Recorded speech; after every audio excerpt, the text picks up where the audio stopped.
नमस्कार दोस्तों, मैं रोहन शर्मा स्वागत करता हूं सभी का आपके अपने चैनल ज्योतिषन वास्तु में। कैसे हैं आप सभी? आज हम यहां पर बहुत ही ज्यादा महत्वपूर्ण टॉपिक पर बात करने वाले हैं। आने वाले समय में घटने वाली कुछ महत्वपूर्ण घटनाओं के बारे में मैं आपको बताने वाला हूं। कुछ महत्वपूर्ण भविष्यवाणियां। ग्रहों की चाल दिन प्रतिदिन बदलती जा रही है।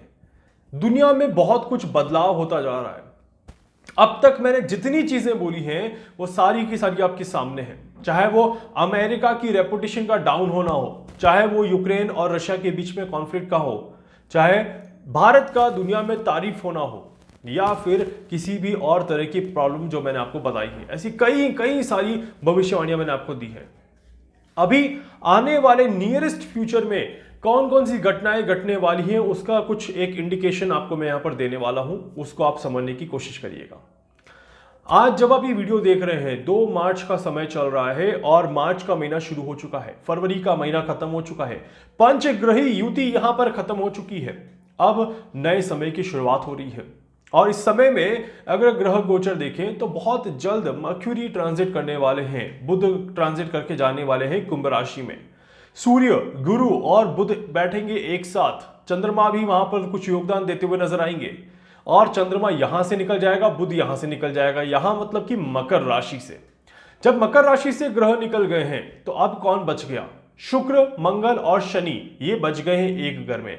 जो पंचग्रही युति थी वो त्रिग्रही योग में यहां पर बदल गई। और त्रिग्रही योग क्या रिजल्ट देंगे उसके बारे में एक डिटेल वीडियो में आपको एक्सप्लेन करूंगा बाद में। आज जो हम बात कर रहे हैं वो कैलकुलेशंस एंड प्रेडिक्शंस के ऊपर बात कर रहे हैं कि भविष्यवाणी क्या है। देखिए, आने वाले समय में सबसे पहले इस कॉन्फ्लिक्ट को ही ले लेते हैं। यूक्रेन और रशिया में के बीच में जो विवाद चल रहा है उसको देख लेते हैं। ये विवाद जिसको आपने विश्व युद्ध का नाम दे रखा है, अगेन कहूंगा कि 2022 is not a world war year. तो इसीलिए ये तो कंफर्म है कि 2022 में विश्व युद्ध की संभावनाएं तो बिल्कुल भी नहीं है। मैं बार बार आपको इस चीज को कह रहा हूं कि 2022 is not a world war year. हालांकि ये बात बिल्कुल सही है, जो ग्रहों की स्थिति है ये ऑलमोस्ट इक्वल है जैसी वर्ल्ड वॉर 1 और वर्ल्ड वॉर 2 के लिए थी। बट ये अभी नहीं है, ये अभी बिल्कुल भी नहीं है। मतलब कि अभी जो मार्च का महीना चल रहा है, जो फरवरी का महीना चल रहा है और जो अप्रैल का महीना चलेगा, उसमें इस तरह की सिचुएशंस नहीं है जो वर्ल्ड वॉर 1 और 2 में थी। ये सिचुएशंस बनेगी in the month of August and September के आसपास। उस समय एक थोड़ा सा योग बनेगा जो कि थोड़ा सा डेंजरस रोल प्ले करता हुआ नजर आएगा। बट अगेन जो मेरा कैलकुलेशन है उसके अकॉर्डिंग ये वर्ल्ड वॉर का ईयर तो बिल्कुल भी नहीं बनता है। मतलब कि बड़े लेवल पे वॉर इस साल तो नहीं होने वाली है। सेकेंड इंपॉर्टेंट कैलकुलेशन जो यहां पर निकल के आती है, रशिया डेफिनेटली डोमिनेटिंग करता रहेगा through out the year. Russia dominate करता रहेगा। आप चाहे कितना भी कैलकुलेशन देख लेंगे उसके बारे में ये कंफर्म है। ये आज नहीं, ये मैंने पहले ही बता दिया था। 2022 year of China and Russia, दो ही देश जो है वो वर्ल्ड में टॉप पर रहने वाले हैं और ये भी बिल्कुल क्लियर कैलकुलेशन है जो कि आप होते हुए देखेंगे, इवन देख भी रहे हैं। चाइना धीरे धीरे अपनी मनमानी करना शुरू कर देगा। रशिया ने तो ऑलरेडी कर ही दिया है, अब धीरे धीरे चाइना भी अपनी मनमानी शुरू कर देगा एंड विश्व अशांति का समय भी यहां पर हमें देखने को मिलेगा, जो कि बड़े लेवल पे नेक्स्ट ईयर के लिए प्रॉब्लम क्रिएट करता हुआ नजर आएगा। हालांकि आम जनता को इससे नुकसान नहीं होगा, ज्यादा आम जनता नहीं परेशान होगी, बट क्योंकि इकोनॉमिकल सिचुएशंस कॉन्फ्लिक्ट करेगी कहीं ना कहीं, तो इसके लिए थोड़ा सा परेशानी सबको झेलना पड़ेगा। The third situation, the third prediction, share market धड़ाम से गिर चुका है। अब शेयर मार्केट के उठने का समय है। The market will rise up again in few days and slowly market rise करेगा। वापिस से डेट बता रहा हूं, नोट कर लीजिएगा। 7th ऑफ मार्च से लेकर के 22nd ऑफ मार्च तक के बीच में you have the chance to make the money through the share market. पहले गिर चुका था, now this is the time to increase the market. कहीं ना कहीं यहां पर चांसेस हैं कि मार्केट राइज करता हुआ नजर आएगा। मतलब कि जिस पॉइंट पर वो मार्केट अभी है उससे ये अप जाकर आपको बेनिफिट देता हुआ जरूर नजर आएगा। इस बीच में ये चांसेस जरूर दिखते हैं। बहुत ज्यादा लंबे समय का इंतजार मत करिएगा, छोटा छोटा प्रॉफिट गेन कर करके अपने आप को मजबूत बनाने की कोशिश करिएगा तो आपको फायदा ज्यादा मिलने वाला है, क्योंकि मार्केट अगर स्टेबल होगा या अप जाएगा। तो यहां पर अगर ऐसी सिचुएशन आ जाती है तो आने वाले समय में फिर कॉन्फ्लिक्ट हुआ, तो इसलिए रिस्क बिल्कुल भी नहीं लेनी है। This is not the time to take the adventure and to do the adventure and to take the risk for the market. Make sure कि आप इतनी बड़ी गलती नहीं करेंगे। इसके अलावा तीसरा, एक और सवाल यहां पर मेरे पास बार बार आ रहा है, इसके बारे में हालांकि मैं वीडियो बना के एग्जैक्ट बताऊंगा, बट फिर भी, क्या पुतिन को कोई परेशानी होने वाली है, या पुतिन को कोई बीमारी होने वाली है, या पुतिन की हत्या की कोई साजिश होने वाली है? वैसे देखिए, ऐसा कैलकुलेशन नहीं दिखाई देता कि पुतिन के साथ इस तरह की कोई चीज होते हुए दिखाई देगी, ऐसा कैलकुलेशन नहीं आता। बट फिर भी इसके ऊपर एक प्रॉपर वीडियो बना के मैं आपको एक्सप्लेन करूंगा आने वाले समय में, तो उसमें आपको सारी जानकारी मिल जाएगी। नंबर 4, यहां पर अगर देखा जाए तो भारत का क्या आगे रवैया रहने वाला है, भारत आने वाले 2 महीनों में किस तरह से जाता हुआ नजर आएगा। भारत की कैलकुलेशन को जब यहां पर देखते हैं तो आने वाले 2 महीनों में भारत में यहां पर कॉन्फ्लिक्ट दिखना शुरू हो जाते हैं। जी हां, भारत में भी उतार चढ़ाव की स्थिति यहां पर धीरे धीरे बढ़ने वाली है। Internal and external both side से भारत को थोड़ी सी प्रॉब्लम फेस करना शुरू कर देगी। भारत की सरकार को इंटरनल प्रॉब्लम से ज्यादा जूझना पड़ेगा अभी इस समय में भारत की गवर्नमेंट को जनता के साथ किसी न किसी बात को लेकर के प्रॉब्लम फेस करनी पड़ सकती है। इसके पूरे चांसेस यहां पर दिखाई देते हैं। तो इसीलिए भारत को बहुत धीरे धीरे आगे बढ़ने की कोशिश करनी है और धीरे धीरे संभल कर चलना है।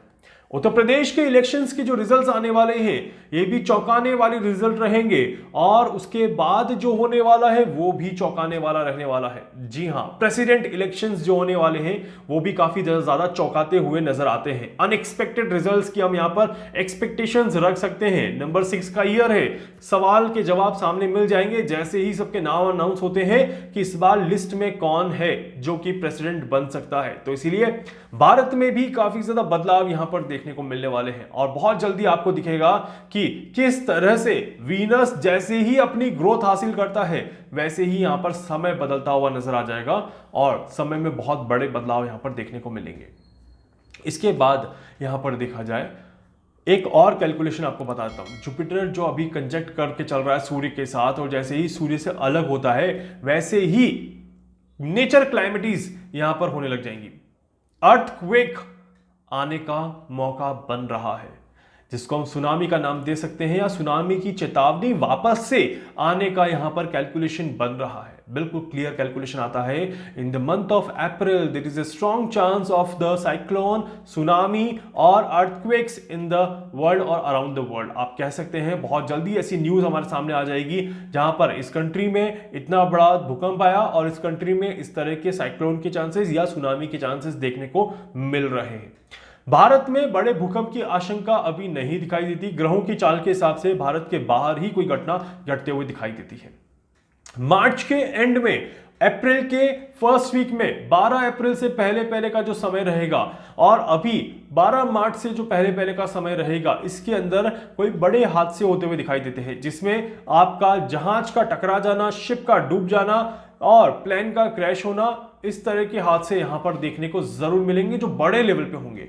और एक बड़ा हादसा कहीं ना कहीं घटता हुआ नजर आएगा जिसमें जान मान की भी हानि हो सकती है। कुछ ऐसे चांसेस बनते हैं। इसमें मैंने पहले भी कहा था कि ये भारत के बाहर होने के चांसेस ज्यादा बनते हैं, यूरोप की साइड या फिर नॉर्थ वेस्ट डायरेक्शन में इसके चांसेस ज्यादा बनते हैं, कि नॉर्थ वेस्ट की तरफ ही इंडिकेट करता हुआ दिखाई देता है। उम्मीद करता हूं कि ऐसा कोई हादसा ना हो, बट थोड़ी सी जो कैलकुलेशन है वो कहीं ना कहीं क्लियरली दिखाई दे रही है। चाहे तो वो जहाज से हो सकता है, चाहे वो प्लेन से हो सकता है, but something which is a big number is coming.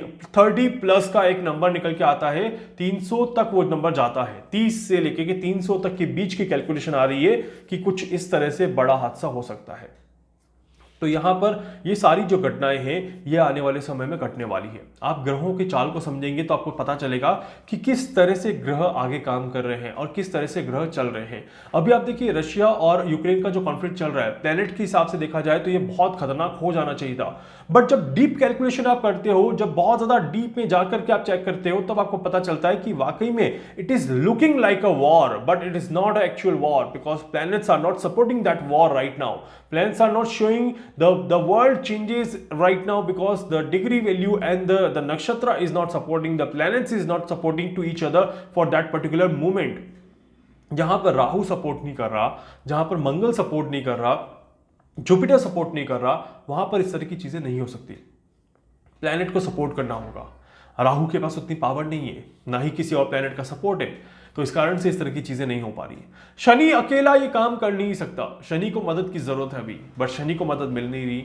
मंगल शनि को कंट्रोल कर रहा है, इस कारण से शनि खुला नहीं है। जब शनि खुला नहीं है तो पूरी तरह से अपने मन की मनमानी नहीं कर सकता। तो ऐसे बहुत सारे ऐसे पॉइंट्स हैं जो कि कुंडली में देखने के बाद पता चलते हैं कि कहां पर किस तरह की चीजें चल रही हैं और कहां किस तरह का मूवमेंट आगे हो सकता है। उम्मीद करता हूं कि आप सभी को मेरी वीडियो समझ में आए होंगे, मेरी वीडियो अच्छे लगे होंगे और जो कैलकुलेशंस मैंने आपको बताई है वो आप सभी के सामने रही होंगी। उम्मीद करता हूं कि वीडियो अच्छा लगेगा, लाइक जरूर कर दीजिएगा, चैनल को सब्सक्राइब जरूर कर दीजिएगा, बेल आइकन पे जरूर से क्लिक कर दीजिएगा। कुछ पूछना चाहते हैं, कुछ जानना चाहते हैं, अपने बारे में कुछ समझना चाहते हैं, आप मुझसे संपर्क कर सकते हैं। मैं पूरी कोशिश करूंगा आप सभी की हर संभव मदद यहां पर कर सकूं।